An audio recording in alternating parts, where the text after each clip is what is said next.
Hello friend, তোমরা সবাই কেমন আছো? আশা করছি তোমরা সবাই খুব ভালো আছো। আমিও খুব ভালো আছি। আজকে আমি বানিয়েছি ডিমের অমলেট কারি। তার জন্য দুটো ডিমটাকে আমি অমলেট করে নিয়েছি সামান্য নুন আর পেঁয়াজ দিয়ে। অমলেটটা একটু আমি লালচে লালচে করেই করেছি, কড়া করে। এবার আমি অমলেটটা করার পর কড়াইতে একটু তেল দিয়ে দিয়েছি। তেল দিয়ে এর মধ্যে একটা শুকনো লঙ্কাকে দুটো কুচি করে নিয়েছি, দুটো দারচিনি দিয়েছি, ছোটো ছোটো সাইজের দুটো লবঙ্গ দিয়ে ভালো করে মিশিয়ে নিয়েছি। এরপর আমি তিনটে পেঁয়াজকে ছোটো ছোটো সাইজের কুচো কুচো করে পেঁয়াজগুলোকে তেলের মধ্যে দিয়ে দিচ্ছি।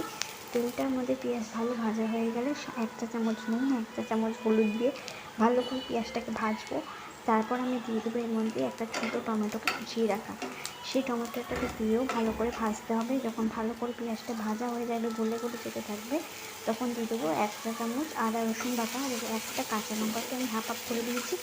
গুঁড়ো লঙ্কাও আমি এখানে 1 চামচ দিয়েছি, যেটা ভিডিওতে অ্যাড হয়নি। এবং একটু ভালো করে ভাজা ভাজা হয়ে যখন মশলাটা দিয়ে তেল ছাড়বে, তখন আমি দিয়ে দিচ্ছি 1 কাপ জল। জলটা দেওয়ার পর ভালো করে টকটক করে ফোটাবো এবং তারপর আমি ভেজে রাখা ডিমের অমলেটগুলোকে ঝোলের মধ্যে দিয়ে দেবো। দিয়ে এটাকে ভালো করে উল্টে পাল্টে ভালো করে জিনিসটাকে ফোটাবো। ফুটিয়ে কিন্তু আমার এই ডিমের অমলেট কারিটা কিন্তু রেডি হয়ে যাবে। এটার জন্য খুবই অল্প সময় এবং খুবই অল্প মশলাতে এটা হয়ে যায়। খেতে কিন্তু খুবই অসাধারণ হয়। ভালো লাগলে কমেন্ট আর শেয়ার করে দিও।